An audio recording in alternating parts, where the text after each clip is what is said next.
গোলাঘাটত আজি গাম্ভীৰ্যপূৰ্ণ পৰিৱেশত পালন কৰা হয় লোককল্যাণ দিৱস। অসমৰ প্ৰথম মুখ্যমন্ত্ৰী ভাৰতৰত্ন লোকপ্ৰিয় গোপীনাথ বৰদলৈদেৱৰ পুণ্যতিথিৰ উপলক্ষে গোলাঘাট জিলা আয়ুক্ত কাৰ্যালয়ত অনুষ্ঠিত হয় এই বিশেষ অনুষ্ঠান। লোকপ্ৰিয় গোপীনাথ বৰদলৈদেৱৰ স্মৃতিত আয়োজিত অনুষ্ঠানত প্ৰথমে বন্তি প্ৰজ্বলন আৰু স্মৃতি তৰ্পণ কৰা হয়। ইয়াৰ পাছতে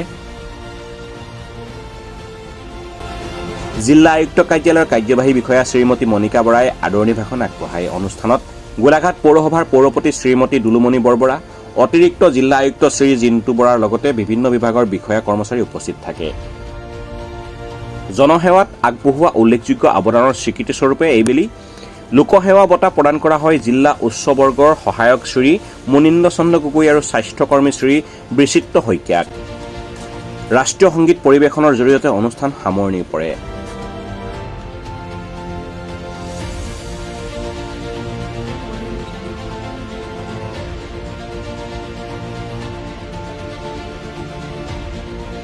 গোলাঘাটৰ পৰা মেঘালী শইকীয়াৰ সহযোগত খবৰ গোলাঘাট।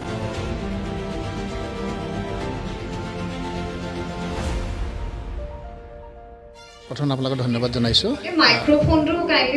আপোনাৰ সকলোৱে জানে যে আমাৰ অসমৰ প্ৰথমজন যিটো মুখ্যমন্ত্ৰী গোপীনাথ বৰদলৈদেৱৰ পবিত্ৰ মৃত্যু দিৱস হিচাপে আজিৰ যিটো দিন 5 আগষ্টটো প্ৰতি বছৰে লোক কল্যাণ দিৱস হিচাপে পালন কৰে।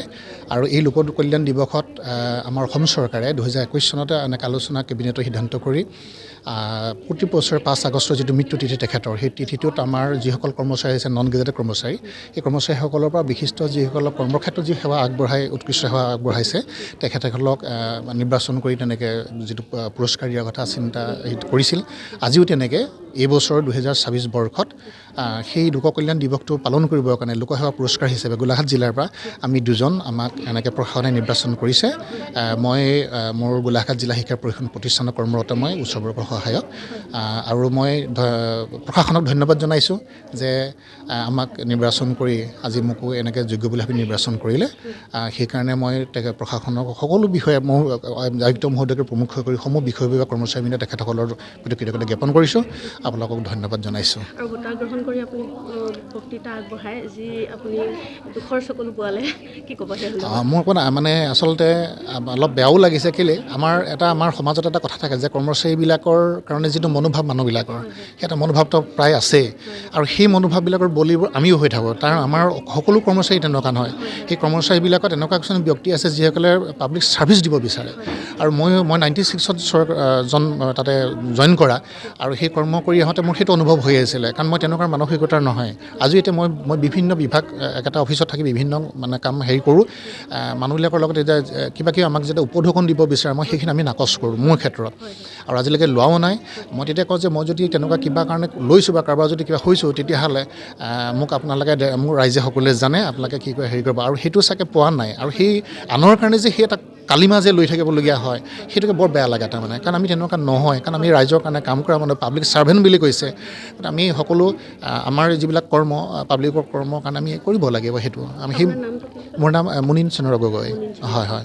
আৰু মই আমাৰ এই সুযোগত আমাৰ প্ৰতিষ্ঠানৰ যিজন অধ্যক্ষ ছাৰ সাধন পাল ছাৰ, তেখেতৰো অনুপ্ৰেৰণা যথেষ্ট আছে। কাৰণ মই কাম কৰি থাকোঁতে মই চাওঁ তেখেতৰ মানে ৱেল ডিচিপ্লিন। তেখেতে আমাৰ আৰম্ভণিৰ পৰা শেষলৈকে যেনেকৈ থাকে, আৰু তেখেতে মোক ছাজেষ্ট কৰি থাকে, আৰু তেখেতৰ অনুপ্ৰেৰণাৰে মই এইখিনি আজি সক্ষম হৈছোঁ। মই তেখেতকো ধন্যবাদ জনাইছোঁ। হয়। চৰকাৰে আমাৰ প্ৰতি বছৰে অহা 5 আগষ্ট তাৰিখে লোক কল্যাণ দিৱস অনুষ্ঠিত কৰে। আৰু তাৰ মুখ্য উদ্দেশ্য হৈছে যে আমাৰ লোকপ্ৰিয় গোপীনাথ বৰদলৈদেৱৰ যি তিথি হয় পুণ্যতিথি, সেই উদ্দেশ্যে সংগতি ৰাখি পেলাই আমাৰ লোকসেৱাৰ লগত জড়িত যিসকল ব্যক্তি আছে তেওঁলোকক এটা চিলেকশ্যন কৰা হয় ডিষ্ট্ৰিক্ট লেভেলত, আৰু তাৰ ওপৰত ষ্টেট লেভেলে চিলেকশ্যন কৰে। তো সেই অনুসৰি আমাৰ ডিষ্ট্ৰিক্টতো আজি আমি পালন কৰিলোঁ। আৰু আমাৰ ডিষ্ট্ৰিক্টৰ দুজন আমাৰ নন গেজেটেড এমপ্লয়ীয়ে সেই বঁটা পাবলৈ সক্ষম হৈছে। আজি অনুষ্ঠানত আমাৰ এজন লেকচাৰ প্ৰবক্তা আছিলে ডিআৰ কলেজৰ, তেখেতক আমি বিশেষভাৱে আমন্ত্ৰণ কৰি আনিছিলোঁ। আৰু লগতে আৰু মই স্বাস্থ্য বিভাগৰ বহুমুখী স্বাস্থ্যকৰ্মী, MPW বুলিও ক'লে বেছি চিনি পায়। আমাৰ আচলতে পোষ্টবিলাক নিউ ক্ৰিয়েটেড পোষ্ট আছিলে। 11 চনৰ আগত নাছিলে, বহুতে চিনি নাপায়। ক'ভিডৰ সময়ৰ পৰা আমাক যথেষ্ট মানুহে চিনি পোৱা হৈছে।